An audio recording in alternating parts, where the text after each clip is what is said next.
Raised as a Christian in the Methodist Church, I have always been taught that one of the most important qualities a person can have is compassion. In June of 2008, members of the Eatonton First United Methodist Church Youth Group traveled to Whitehouse, Jamaica to live and work at a children's home. The children's home, my father's house, is managed by Jim and Penny Cook, natives of Cincinnati, Ohio. The two uprooted their family in June of 1997 after attending a 2-week mission trip to Jamaica. Having a strong Christian faith, they felt God was calling the Cook family to serve Jamaica for the long term.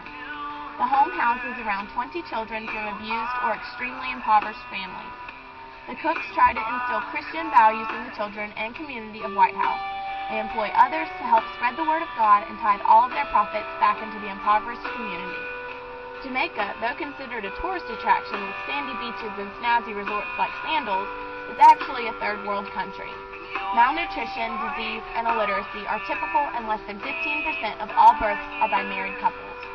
Its capital, Kingston, thrives mainly on industry, while the remainder of the islanders work mainly as fishermen.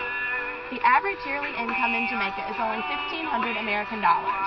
Because of extremely high property taxation, many Jamaicans cannot afford to build sturdy homes and instead reside in one-room wooden or tin huts.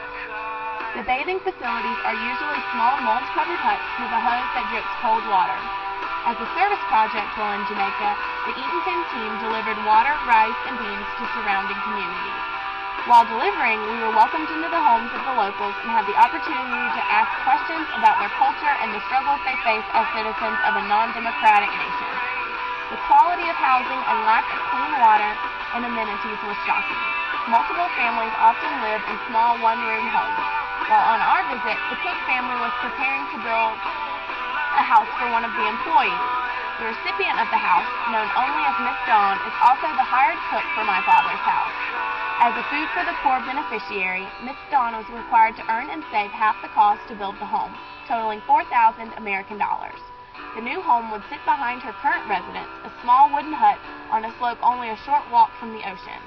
The Eatonton team cleared the land and dug trenches to prepare for mixing cement.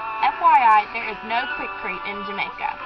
The next 3 days were devoted to mixing gravel, sand, and water by shovel to make cement and fill the foundation. In Jamaica, it is customary that all strenuous labor be performed by the men. However, 4 female members of the First United Methodist Church Youth, including myself, are responsible for half of the concrete poured along the walls of the 24-foot long and 18-foot wide house. This small house will later be home to Miss Dawn, her 3 children, and her 2 grandchildren. Living in the children's home offered endless opportunities to reach out and love on the kids. However, after a long day of mixing cement, having the energy to give the kids every ounce of strength remaining in our weathered bodies became a struggle. The Eatonton team managed to stay positive throughout the week, even though the long work days were exhausting. Downtime was hard to come by, but our daily trips to local sites helped everyone rest and absorb the culture of Jamaica. For example, the Fisherman's Wharf opens communication to the locals, as well as great photo and prayer opportunities in front of the endless stretch of ocean. Building friendships and creating a traveling portfolio are only small perks to mission work. The beauty of Christian mission trips is the experience of showing others the faith, hope, and love of God. Being outside of the typical American comfort zone makes people brave. Life is about learning, about loving, and about being brave. For those who believe, God brings hope for a better tomorrow and the bravery to help make it